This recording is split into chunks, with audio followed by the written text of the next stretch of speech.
pertanyaan yang berikutnya adalah, sudahkah kita membiasakan diri untuk berlatih? Berlatih itu berarti membiasakan diri melakukan hal-hal yang kalau kita berakhir itu pantas kalau saya meninggalnya adalah husnul khotimah. Seringkali kita melakukan segala hal itu menurut kemauan kita, padahal hidup ini bukanlah menurut kemauan kita. Hidup ini adalah menurut kemauan Allah. Sehingga apa yang kita lakukan dalam kehidupan ini jangan menggunakan dasar menurut keinginan dan kemauan kita semata, tetapi apakah kemauan dan keinginan kita itu selaras dengan apa yang Allah inginkan, apa yang Allah maksudkan dalam hidup ini. Nah, itulah pertanyaan ini adalah bagian dari yang harus kita pertanyakan dalam diri kita. Kenapa muncul pertanyaan ini? Karena untuk menjadi akhir yang husnul khotimah itu memang harus dilatih. Loh, apa dasarnya orang untuk dilatih? Nah, ini kita akan bahas bersama. Jadi Bapak Ibu, pemahaman tentang husnul khotimah itu merupakan hal yang perlu kita pelajari dan terus kita upayakan di dalam kehidupan ini, karena yang terjadi pada hidup manusia itu ketika kita tidak pernah melatih, ibaratnya sama ketika kita ingin bisa jalan tetapi tidak pernah latihan jalan. Apa yang dimaksud mati secara husnul khotimah? Mati husnul khotimah itu adalah kematian kita di ending hayat, nafas berakhir. Itu dalam keadaan jiwa kita memiliki iman. Jadi iman yang dalam posisi di saat akhir nafas ini berhembus, kita tetap ada dalam iman, Islam, dan ketaatan kita kepada Allah SWT. Apa ada orang itu meninggal dalam keadaan tidak beriman? Ini pertanyaan yang perlu kita pertanyakan pada kita sendiri. Apakah ada orang yang mati yang tadinya Islam menjadi tidak Islam? Apakah saat dia meninggal itu posisinya dalam ketidaktaatan? Ya, jawabannya iya. Banyak orang yang tadinya rajin ke masjid, orang yang tadinya beribadah setiap saat 5 waktu, tapi kenapa di dalam akhir kehidupannya terjadi tidak dalam kondisi imannya? Karena memang proses itu tidak pernah dia latih begitu. Lalu bagaimana yang dimaksud mati dalam keadaan iman, Islam, dan takwa tadi? Nah, ini untuk menjawabnya kita perlu pemahaman mendasar tentang apa itu iman, apa itu berislam, ya, apa itu ketaatan. Jadi pemahaman tentang iman ini menurut bahasa, iman berarti membenarkan di dalam hati seseorang. Jadi iman itu adanya di hati, bukan di pikiran seseorang. Pikiran itu adalah otak, ya. Tapi iman itu adalah hati manusia membenarkan segala sesuatu kebenaran yang dari ilahiyah. Jadi al-haqqu min rabbikum, kebenaran itu hanya datang kalau itu dari Allah. Kalau dari manusia belum tentu itu suatu kebenaran. Karena itu membenarkan, mengiyakan. Sedangkan menurut istilah, iman adalah membenarkan kebenaran itu dengan hati, lalu ada ekspresi lisan kita melafalkan, mengucapkan, menyebut, ya. Dan tidak sekedar menyebut, segala apa yang kita ucapkan, kita katakan, dikerjakan, diamalkan. Jadi Bapak Ibu jamaah rahimahullah, Di dalam diri manusia yang beriman itu ada dalam posisi dua dimensi, dimensi jasmania dan dimensi ruhiyah, yaitu dalam rohani kita jiwa itu terjadi inline, satu garis, satu keselarasan. Apa ada orang itu antara jiwanya dengan jasad jasmaninya nggak selaras? Pertanyaan itu banyak. Kita bisa lihat apakah seseorang yang berbohong, ya, berbohong, mulutnya berbohong, tindak tanduknya berbohong, mengingkari sebuah kebenaran, di dalam jiwanya itu tidak bergula, jelas bergula, Bapak Ibu. Karena orang yang dalam posisi siapapun, saya katakan Bapak Ibu, siapapun, tidak terkecuali, di dalam diri manusia ada jiwa, yang ada di dalam jiwa itu adalah hati, qalb, dan qalb itu terhubung dengan Allah. Itu adalah area Godspot, Godspot area roh kita. Bagaimana maksudnya?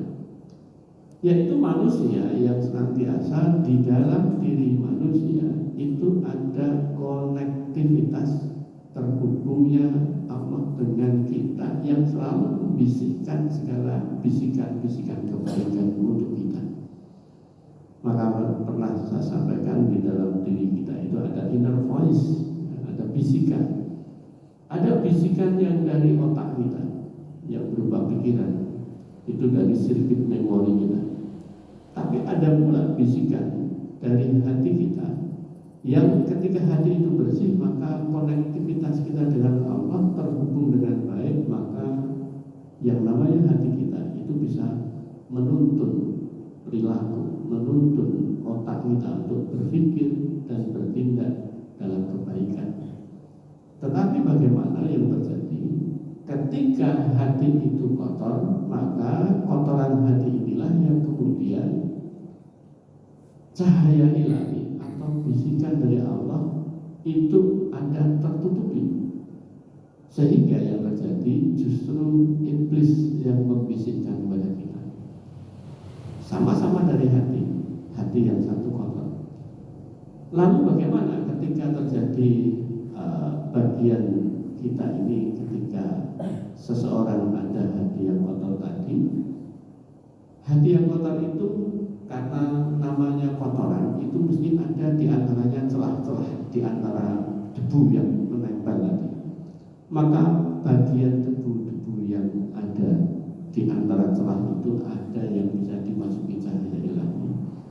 Sehingga seseorang itu ketika ada sebuah hal yang tidak inline, tidak selaras antara hati dan jiwa manusia, hati dan fisik manusia, itu pasti ada sebuah kegalauan, ada sebuah pertentangan dan perkelahian antara kita dengan kita.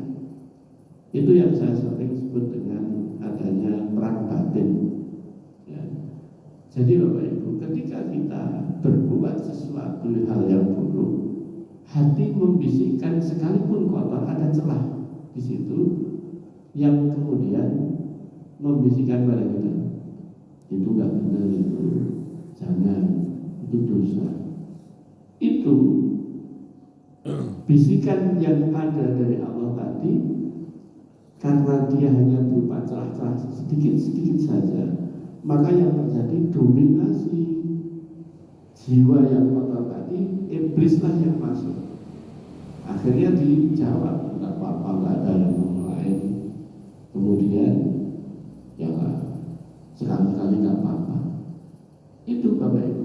Jadi kita selalu ada pertempuran di dalam jiwa ini. Oleh karena itu kemudian mengeksekusi sebuah ucapan atau tindakan yang itu sebenarnya hati nuraninya ada. Maka ada, kalau para alim ulama itu membagi, ada nafsu, itu ada nafsu yang paling bawah adalah amarah. Lalu ada level yang kedua adalah nafsu lawamah. Jadi itu level. Kalau amarah itu sudah tebal yang namanya sebuah kotorannya. Tapi kalau itu dalam posisi lawamah, itu posisinya masih ada secercah yang celah-celah. Maka kemudian dia melakukan perbuatan dosa, setelah melakukan menyesal, tapi bisa dilakukan lagi. Ini yang terjadi. Begitu juga dalam kondisi mulhamah. Jadi posisinya dia sudah dalam posisi melakukan ketaatan, tapi masih banyak kotoran-kotoran juga. Sehingga dia kondisi manusia itu melakukan kebaikan dan kejahatan itu berimbang. Ini mulhamah. Nah, nafsu yang terjaga di situ adalah mutmainah. Nah, disitulah Bapak Ibu jamaah rahimahullah. Kalau kita dalam kondisi mutmainah, inilah yang dominasi kita adalah ketenangan jiwa yang dalam hati yang walaupun ada kotor hanya debu-debu kecil, sedikit saja. Karena itu ketika itu manusia yang mutmainah pun bisa khilaf, bisa salah, tapi segera sadar. Racun kembali kepada Allah. Nah, Bapak Ibu, ketika kalau kita tadi antara jiwa dan fisik tidak nyambung, maka itulah yang nanti perang batin tadi menyebabkan seseorang itu ketika berbuat jahat dan sudah terus-menerus sampai pada akhirnya stres. Dan stres itu posisinya ya penyakit-penyakit yang muncul, salah satunya ya kulit bisa muncul kelihatan. Yang terjadi autoimun bisa terjadi, hal-hal yang seluruh bagian-bagian biologi kita pasti akan terganggu. Itu nggak bisa ditipu. Entah itu mabyun, entah itu kepoyo-poyo, itu pasti terjadi. Nah, karena itu Bapak Ibu jamaah rahimahullah, di dalam diri manusia yang beriman selalu ada satu kesatuan, maka istilahnya adalah integral. Sehingga dalam posisi orang yang beriman, imannya seseorang itu memiliki sebuah integritas, satu kesatuan di dalam diri manusia. Nah, jadi kalau orang yang beriman otomatis jujur, ya. Jadi tidak ada orang yang dalam posisi satu kesatuan nggak jujur, juga mungkin. Di dalam istilah ya, membenarkan dengan hati ini maksudnya seperti apa? Jadi membenarkan yang sebagaimana Rasulullah itu menyampaikan. Jadi segala apa yang dibawa Rasulullah, ajaran-ajaran untuk disampaikan pada kita, kita membenarkan, artinya mengiyakan, menerima, serta ridho. Maka raditu billahi rabban wa bil islami dinan wa bi Muhammadin nabiyyan wa rasulan. Itu selalu satu bentuk keridhaan kita, acceptance kita, menerima segala apa yang disampaikan Rasulullah. Jadi dalam kondisi istilah inilah, dalam keadaan menerima tadi, mengikrarkan dengan lisannya, yaitu mengucapkan syahadat, dua kalimat syahadat. Jadi syahadat sebagai pintu pembuka. Nanti kita lain waktu akan bahas urgensi dan makna syahadat. Jadi mengucapkan dua kalimat syahadat, la ilaha illallah wa asyhadu anna Muhammadar Rasulullah. Jadi asyhadu an la ilaha illallah wa asyhadu anna Muhammadar Rasulullah. Itu kalimat esensial pada manusia di dalam mengikrarkan. Pada beberapa orang yang tidak memahami itu, maka orang akan mempertanyakan diri, ngapain kita harus bersaksi? Di mana yang saat kita bersaksi nggak ada yang bisa kita hadapi dengan kesaksian itu. Nah, itulah maka suatu saat pertemuan lain waktu kita akan bahas tentang makna syahadat. Karena ketika kita sudah memiliki iman dan memiliki Islam di dalam diri kita, mempelajari seperti ini lebih mudah. Bagaimana kalau orang itu yang terjadi ateis, untuk mengakui atau menerima, paham bahwa Tuhan itu ada, itu nggak mudah. Itu harus kita jelaskan dengan logika-logika yang agar dia bisa menerima. Jadi ketika kita sudah mengikrarkan itu, berarti memaknai bahwa tidak ada sesembahan, tidak ada yang diprioritaskan, tidak ada yang diutamakan. tidak ada yang diunggulkan. Yang berhak hanyalah Allah. Jadi nggak ada yang berhak disembah kecuali hanya Allah. Dan kita mengakui eksistensi Rasulullah sebagai utusan Allah. Nah, yang berikutnya, bagaimana kalau sudah mengucapkan? Maka mengamalkan apa yang kita sudah ucapkan. Mengucapkan la ilaha illallah itu satu perkataan yang mudah. Siapapun orang bisa, kalau tidak bisu. Ya. Jadi siapapun orang bisa ketika dia tidak bisu. Maka kalau kemudian dia sudah bisa mengucapkan, apakah bisa mengamalkan? Belum tentu. Karena ini yang paling berat, Bapak Ibu. Jadi anggota badan kita ini mengamalkan seluruhnya. Hati kita menyebut, mulut kita mengucapkan itu, dan antara tindakannya sama dengan yang ada. Nah, sekarang Bapak Ibu, di dalam hadis Nabi, di mana riwayat yang disampaikan oleh Imam Bukhari dan Muslim itu disampaikan bahwa orang yang beriman itu adalah engkau beriman kepada Allah, iman kepada para malaikatnya. Ini adalah yang kita sebut dengan rukun iman, Bapak Ibu. Iman kepada kitab-kitabnya, tidak hanya Quran, ya. Iman pada Rasul-Rasulnya, tidak hanya Rasulullah Muhammad, tidak hanya itu saja. Dan iman pula pada hari akhir, dan engkau beriman kepada takdir qada dan qadar, ya. Yang qadar dan takdir baik maupun yang menurut kita buruk, ya. Jadi itu adalah bagian dari syarat umum dari iman. Ketika salah satu tidak ada, maka tidak ada iman di situ, ya. Lalu bagaimana syarat agar kita mati, yaitu husnul khotimah? Rasulullah menyampaikan di dalam hadisnya bahwa barang siapa yang mengatakan tidak ada sesembahan yang hak kecuali Allah, jadi kalimat syahadat tadi, la ilaha illallah, secara tulus, secara dengan ikhlas dari hatinya, ia masuk surga. Jadi dasar hadis ini, ending kehidupan kita tetap dalam kerangka la ilaha illallah. Nah, kalimat tersebut bukan sekedar lafaz, tidak hanya sekedar ucapan, tetapi di sini apa yang kita lafalkan ini harus bisa kita mengilmui. Jadi disertai mengilmui. Ilmu di sini dijalankan dalam hal amal atau behavior kita, perilaku kita, serta ada responsibilitas. Jadi ada tanggung jawab atas konsekuensi kalimat itu. Hal ini sebagaimana disampaikan oleh Rasulullah bahwa barang siapa yang mati dalam keadaan mengilmui, ya, mengilmui bahwa tidak ada sesembahan yang hak kecuali Allah, yang masuk surga. Dalam posisi seperti ini, mengilmui itu adalah orang tidak sekedar paham apa yang dia ketahui, tetapi menjalani apa yang dia tahu.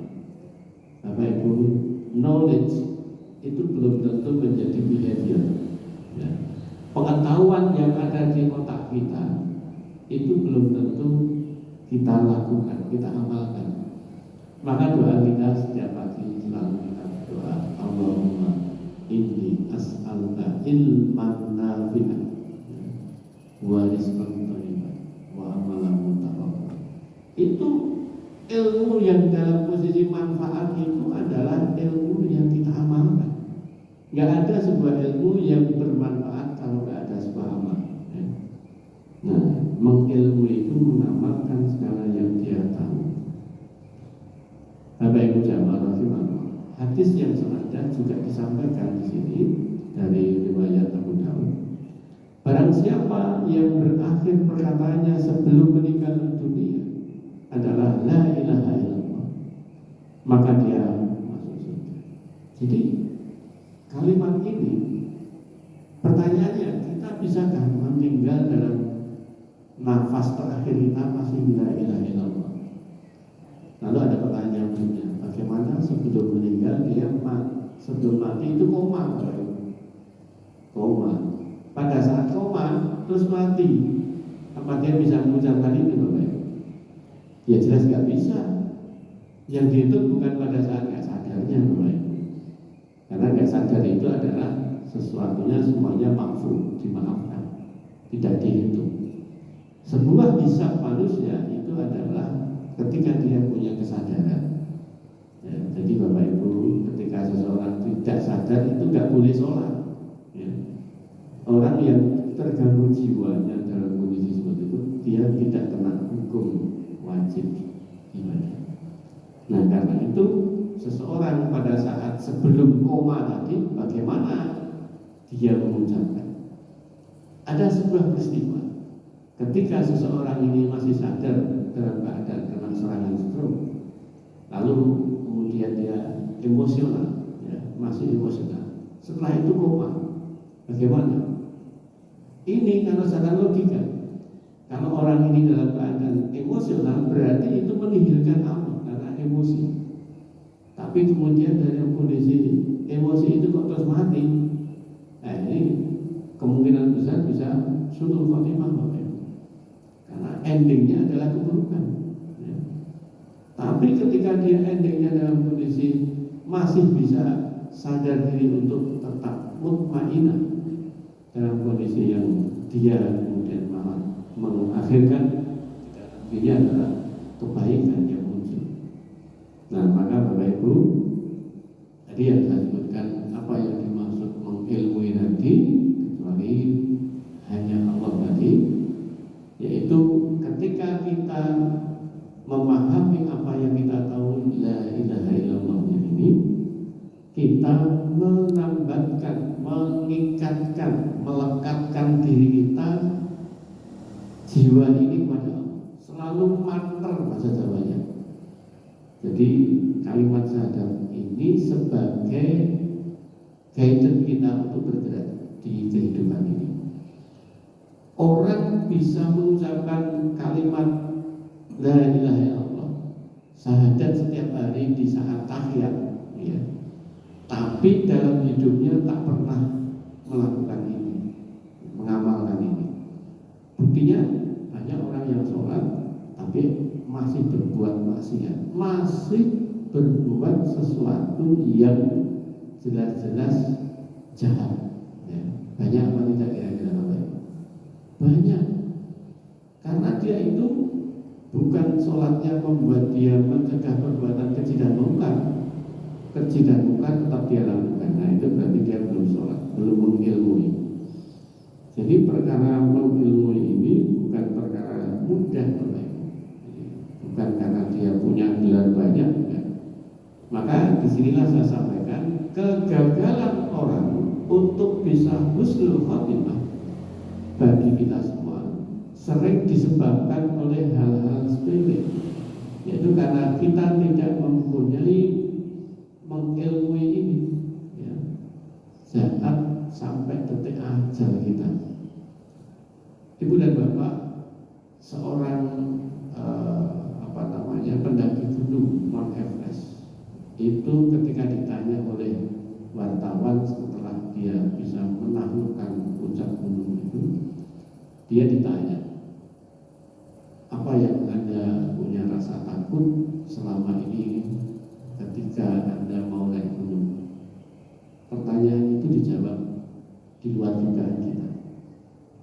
Dikiranya kalau takut itu takut pada hewan buas atau hal yang bisa jatuh karena dalam posisi naik gunung itu kan cukup tinggi dan sebagainya. Itu tidak dia sampaikan. Justru apa yang dia sampaikan hanyalah kalimat yang tidak terduga. Saya paling takut kalau sepatu saya ini kelebonan kerikil, pasir. Jadi Bapak Ibu, pendaki gunung yang bisa ribuan kilometer ketinggiannya, posisinya dia hanya takut satu hal yang kecil, yaitu kelebonan pasir. Kok bisa?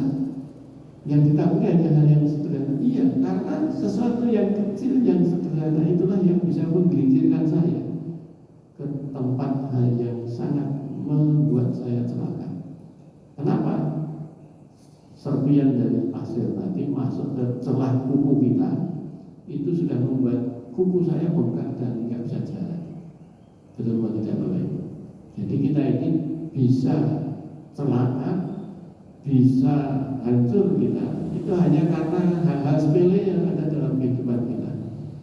Maka termasuk ini, seseorang kita ketika sudah rajin ibadah tapi bisa tergelincir dalam kondisi seperti itu karena hal-hal yang kecil.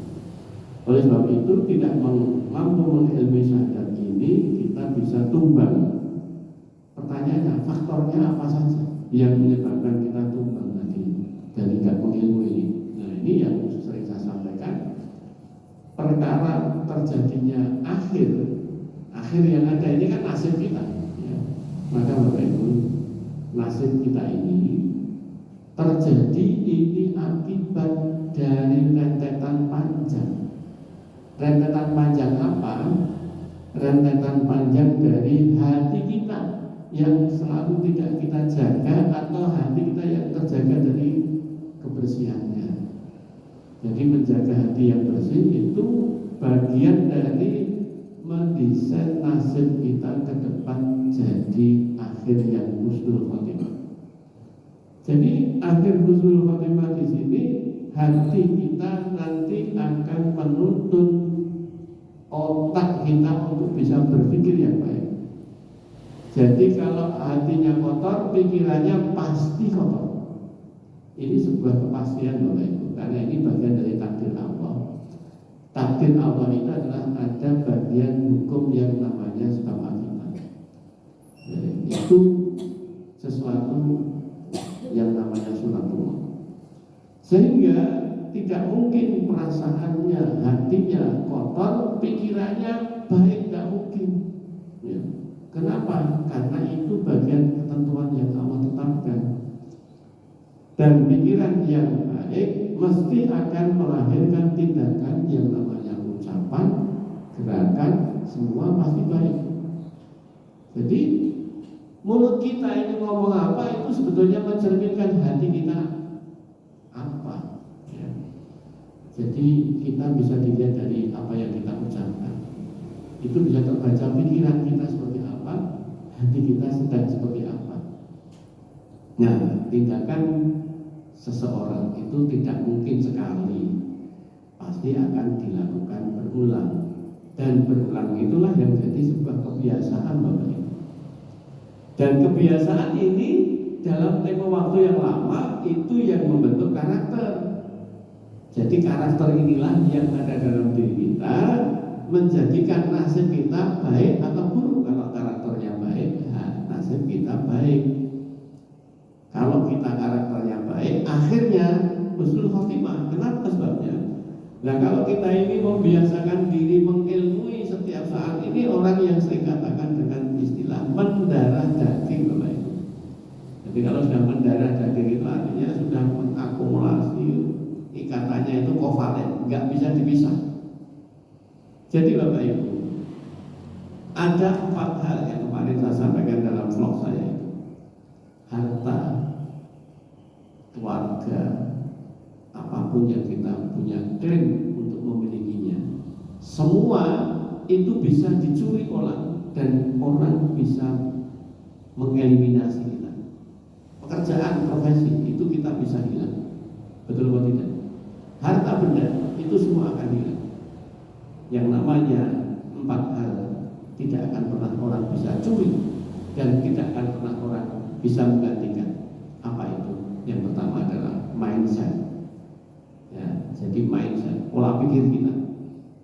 Jadi harta saya sudah habis, keluarga saya meninggalkan saya semua, tapi satu yang tidak akan saya punya, yang benar, yaitu mindset dan heartset. Jadi hati, jiwa, settingan pola berpikir itu adalah tidak mungkin diinginkan. Skill, bisa soft skill, bisa hard skill, itu tak bisa dicuri orang, tidak bisa dirampas orang, dirampok tidak bisa. Jadi keahlian, kemampuan sabar seseorang itu tidak bisa dirampok. Seseorang yang sudah beriman, imannya itu dirampok tidak bisa. Bila itu mau dirampok lewat dikasih benda-benda yang merusak tubuhnya, tetap la ilaha illallah. Betul atau tidak? Itu dalam posisi diancam, dirampas, imannya tetap ada, tidak mungkin hilang. Lalu yang berikutnya adalah yang tidak akan mungkin hilang, yang saya sebut karakter. Jadi karakter kita ini dalam kondisi apapun tidak akan hilang. Karena itu untuk menghilangkannya prosesnya panjang. Karena pembentukannya prosesnya panjang ini. Dan ini diteliti oleh Robert Cooper, Bapak. Jadi Robert Cooper itu bukan seorang muslim, tapi dia meneliti bagaimana orang nasibnya ada baik ada buruk gitu. Lalu diteliti, ternyata dari sini ini bagaimana yang disampaikan oleh Allah. La yukallifullahu nafsan illa bukan. La yughayyiru ma biqaumin hatta yughayyiru ma bi anfusihim.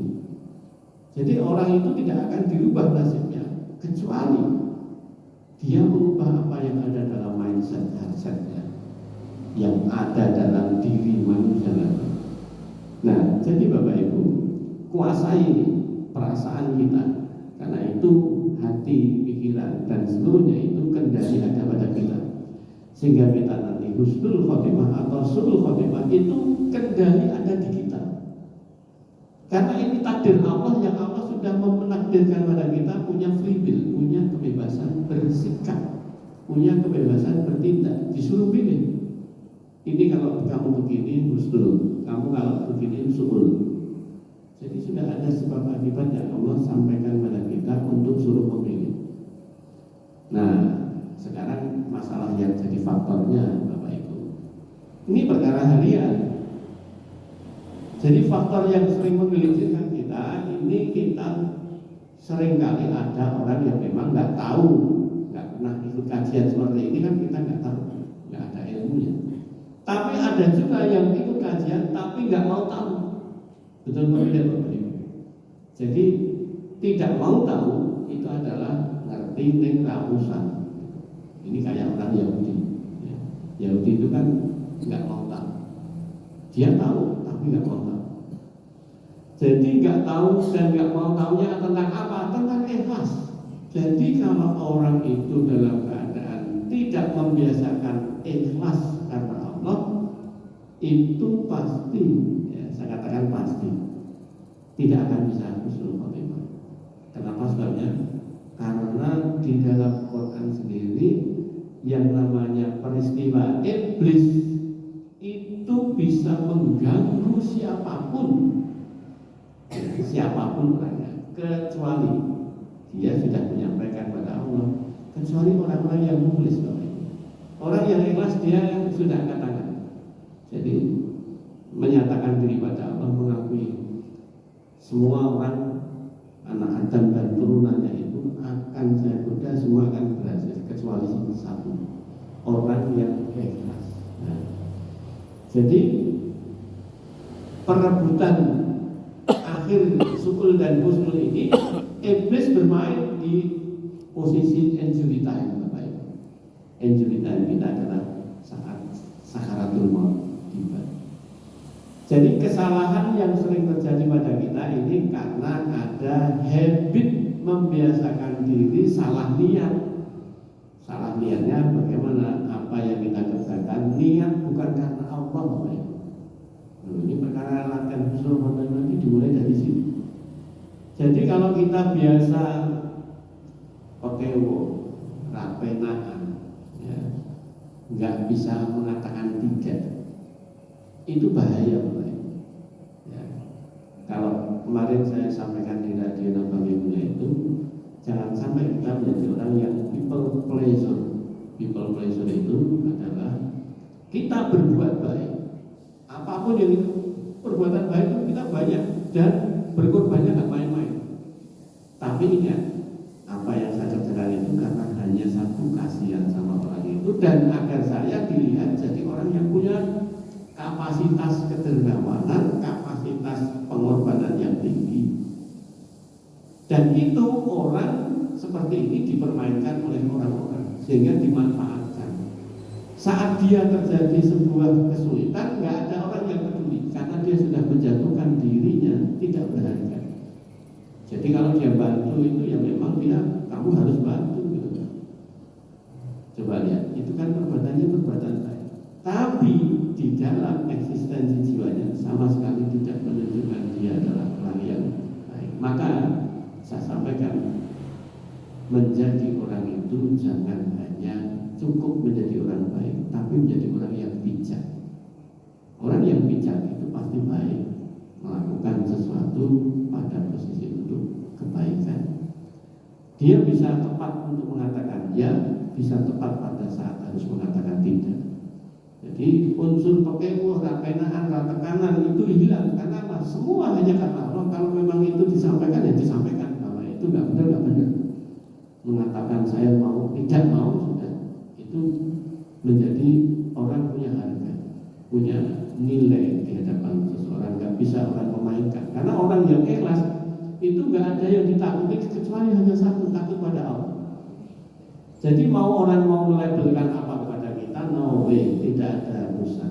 Jadi mau dikira kita itu menjadi orang yang ego, menjadi orang yang nggak pernah berbuat baik, mana ada urusan. Yang namanya seseorang itu nggak ada takutnya dikatai orang. Maka seringkali kita di masyarakat itu kadang mendudukan dan dikira orang member. Nah ini dikira orang member itu sesuatu standar umum yang belum tentu benar ya. Karena kebiasaan yang dilakukan belum tentu benar. Nah yang berikutnya adalah menonjolkan ego. Jadi kalau sudah menonjolkan ego dalam kesehariannya, ini kalau nggak ada saya nggak jalan. Wah ini sudah ego kita, segalanya aku yang main. Dominannya sikap indrawi kita, sehingga kita segala hal yang bisa diindrawi lah yang menjadi acuan. Maka hal-hal yang hati nggak kelihatan, nggak pernah direken. Maka Bapak Ibu, ketika kita itu terlalu rasional menggunakan indrawi, hati-hati, akhir bisa su'ul khotimah.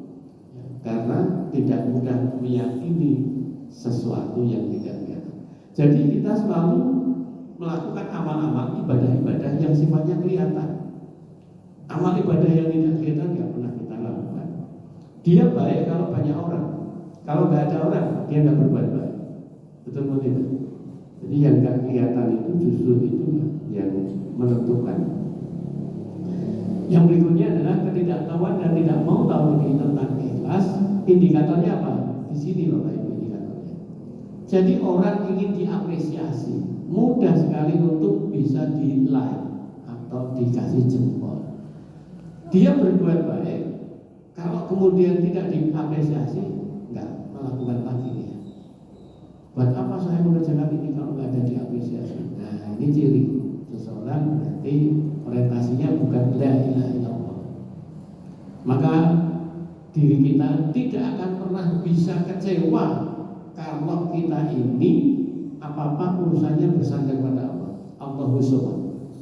Jadi ketika kita berbuat baik, nggak ada yang mengakui kita berbuat baik, nggak apa-apa. Yang penting saya hanya karena Allah, selesai. Ya, kamu tuh kesini kan hanya karena nggak ada urusannya. Dia ngomongnya salah terhadap kita itu nggak perlu harus diluruskan, biarin saja. Jadi membiarkan orang memberikan nilai salah pada kita itu kita tidak perlu meluruskan. Ya. Itu kalau orang sudah la ilaha illallah. Jadi melakukan kebaikan selalu inginnya dilihat agar dikira baik. Maka pencitraan itu adalah sebuah kepalsuan. Maka Bapak Ibu, berbuat sesuatu kebaikan itu bisa dipoles. Tetapi kalau sudah menjadi sebuah karakter, orang itu karakter baik, itu nggak ada yang namanya orang dipoles, nggak ada. Karakter orang baik itu kalau dia melakukannya sudah tanpa ada sebuah hal yang dia itu harus dipikir-pikir, enggak. Itulah membentuk sudah akumulasi. masih refleks. Niat yang salah karena tidak berniatkan pada Allah, indikatornya ini bahasa Jawa yang sering kita gunakan. Pekewo, sungkan, nggak enakan, biar dianggap orang memper, lumrah. Jadi menengok orang sakit takziah itu yo bengetok. Bengetok itu kan berarti dilihat orang, betul atau tidak Bapak Ibu? Kamu kenapa kok nengok temanmu saya sakit? Yuraina, itu kan teman di kantor mejanya depan-depan ya. Apa kata dunia? Ini adalah kesalahan besar pada kita. Jadi hal-hal sepele seperti inilah yang menjadikan akhir su'ul khotimah. Maka sesungguhnya Allah tidak akan menerima dari semua jenis amalan kecuali ini semua bersandar murni kata Allah, hanya untuk ridhonya Allah. Ini Rasulullah menyampaikan pada kita, nggak ada gunanya amal baik kita kalau hanya mendapatkan predikat manusia. Menonjolkan ego itu seperti apa indikatornya? Keras kepala, susah diberi nasihat, susah diberi saran dan kritik. Maka Bapak Ibu, orang-orang yang tidak mau menerima kritik, akhir hayatnya bisa risikonya su'ul khotimah. Karena apa? Sulit menerima kebenaran. Karena ego. Ego itu apa? Kalau mendominasi jadi sombong. Kesombongan itulah yang merasa paling pintar, paling sugih, paling macam-macam. Suka merendahkan orang lain, ya. Suka mencela. Yang berikutnya, dominan sikap didasari indrawi. Maka indikatornya apa? Segala hal yang memang material dia bisa terima, yang tidak nggak bisa. Maka ketika ada sebuah musibah, ini ketika dikatakan bahwa ini musibah itu akibat amalmu atau perbuatanmu yang dulu, dia nggak menyangka, enggak, ini peristiwa alam. Betul atau tidak? Coba kalau kita melihat ada bencana, ada apa, selalu pemberitaan itu menggunakan ilmiah. Oh ini lompat, ini begini, itunya yang ditonjolkan. Pertanyaannya, behavior masyarakat itu ulahnya seperti apa? Nggak pernah. Jadi manusia seringkali hanya mempertegas alam yang terjadi, ya. Padahal ini Allah sudah menyampaikan, dan musibah apa saja yang menimpa kita, ya, Bapak Ibu, kalau kita itu tertimpa apapun, maka ini tidak pernah jauh-jauh dari yang kita perbuat, yang kita sudah lupa melakukannya kapan, ya. Dan Allah ini memaafkan apa yang telah kita perbuat kalau kita itu mohon maaf, ampun. Dan yang terjadi kalau masyarakat itu terjadi ditimpa sampai diruntuhkan satu generasi, itulah zaman-zaman Nabi dulu, ya. Nah, latihan agar kita bisa husnul khotimah, apa yang harus dibiasakan? Biasakan zikrullah, lafalkan zikir setiap waktu, menghunjam ke dalam hati. Subhanallah, Maha Suci Allah. Maka kalau ada orang salah kita maafkan. Nah, ini antara ucapan dengan behavior inline, mudah memaafkan orang. Memaknai hayati apa yang kita pikirkan, tidak sekedar mulut ngerocos begitu. Sehingga selalu ketika zikir itu ada, niat itu semua akhirnya hanya ingatnya ke Allah, tidak ingat kepada manusia, ya.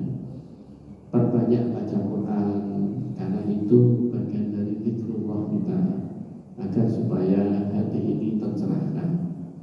Dan maknai apa yang kita baca. Iqra bismi rabbikal ladzi khalaq. Membaca Quran harus dibaca sampai maknanya apa, tidak hanya sekedar melafalkan. Nah, kumpul dengan orang soleh seperti kita ini hari ini, insya Allah bagian dari usaha husnul khotimah, supaya kita terjaga ketika kita ada sesuatu, itu ada yang bisa mengingatkan kita,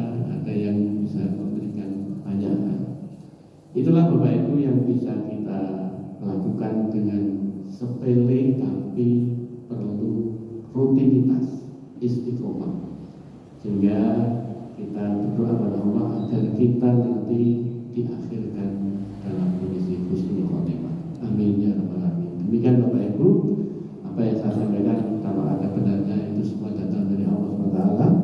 Kalau ada khilaf salah dari saya, mohon maaf. Assalamualaikum warahmatullahi wabarakatuh. Waalaikumsalam.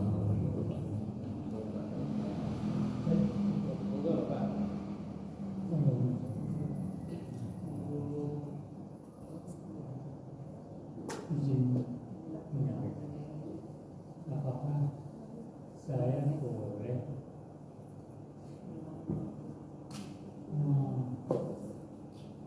berpendapat bahwa ruh ini dari mulai ditiupkan sampai usia lansia itu tetap, artinya tidak ada perubahan. Dan yang kedua, apakah boleh diibaratkan seperti sebuah mesin kendaraan? Sebab apa yang kita lihat itu kembali ke Allah, itu jasad mati, artinya nggak bisa. Sama dengan kendaraan, kalau mesinnya rusak, kendaraannya ya tidak bisa. Terima kasih. Baik, bagus pertanyaannya Mbak. Jawabannya adalah benar Bapak. Jadi roh itu sifatnya tetap. Jadi kalau bisa kita buat grafik Bapak, ini misalnya grafiknya ini, maka roh itu flat dari sebelum dimasukkan ke janin kita, ya kan, sebelum masuk janin kan berarti masih ada di lauhul mahfuz, lalu kemudian masuk ke janin dan terus sampai akhir hayat itu tetap flat kondisinya. Nah, sedangkan yang namanya jiwa beda. Jiwa manusia dan roh beda. Jiwa itu software, yaitu kalau kita HP ada Android, ada iOS, ada Windows gitu ya Pak ya. Itu dia dari sebelum masuk ke janin, di dalam janin inilah dia nanti mengalami tumbuh kembang. Jadi grafiknya bisa naik, terus naik itu naik ada kemungkinan tambah baik, tambah baik sampai akhirnya baik, atau tambah buruk, atau kemudian baik buruk. Nah, bisa begitu. Jadi bisa decline, bisa naik sampai puncaknya, di akhirnya itu di puncaknya jiwa, tubuh dan roh. Sedangkan jasad jasmani itu adalah berupa pertumbuhan yang sifatnya puncak langsung decline. Fisik itu sekarang kita yang sudah di atas 30 berarti sudah decline.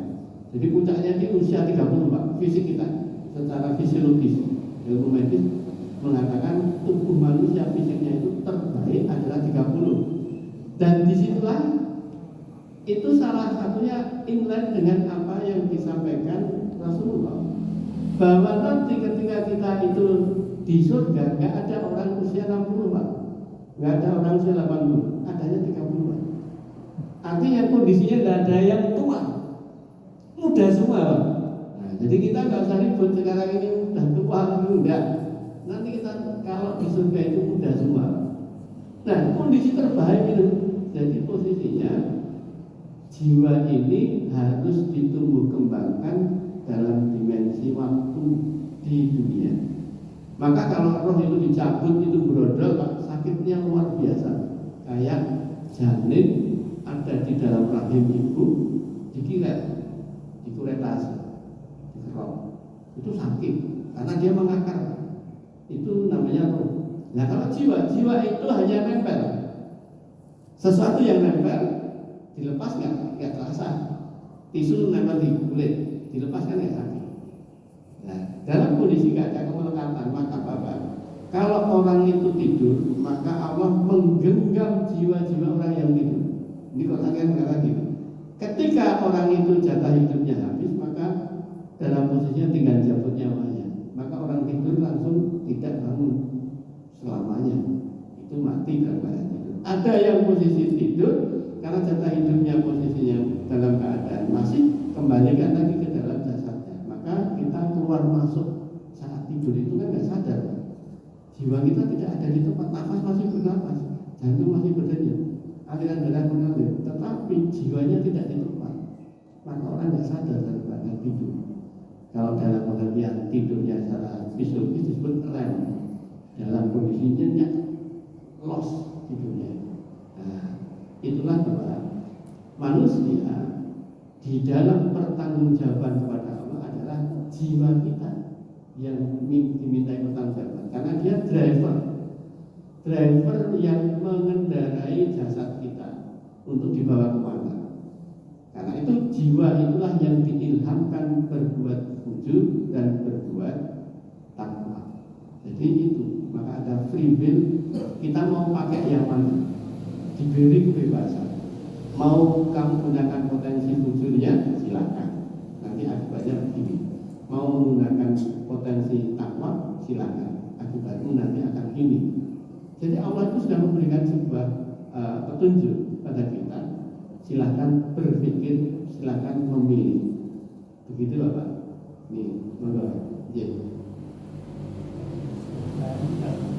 Kan jiwanya yang tidak bukan rohnya. Bukan.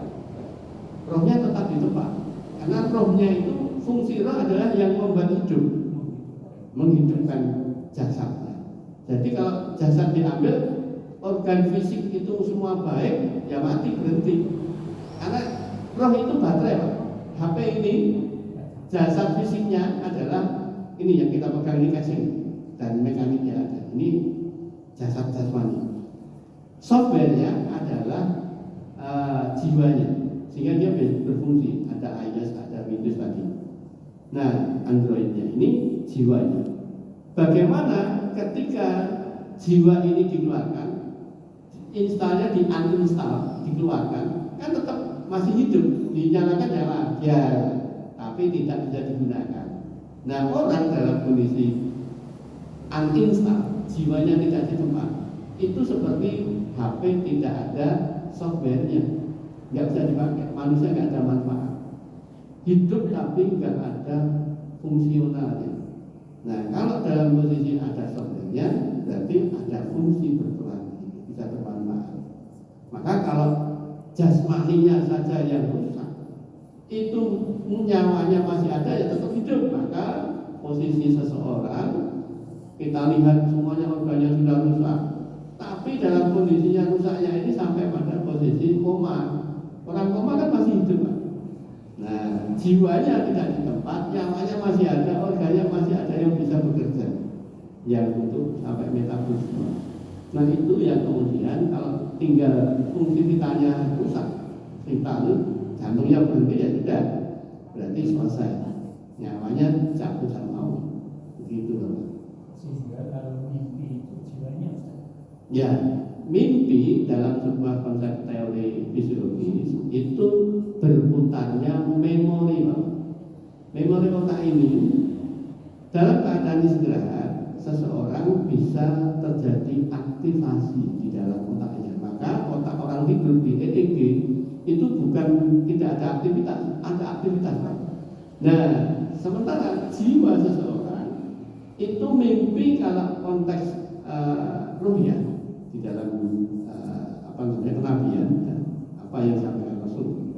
Jadi mimpi itu ada dimensi, ada berupa wahyu bisa, ya. Atau namanya tadi saya sebutkan, jiwanya ini dihadapkan pada Allah untuk dikomunikasikan pada Allah, bisa terjadi. Jadi orang mimpi itu banyak ragamnya. Bisa jiwanya yang terjadi aktivasi, yang kemudian kembali setelah itu sadar, tidurnya bangun. Ada pula mimpi jiwanya ini tidak di tempat, tapi memorinya bekerja. Maka tadi saya sebutkan inner voice kita secara kondisi itu ada dari memori, bisikan dari memori yang ada, atau bisikan dari jiwa. Jiwa itu ada dua, hati yang bersih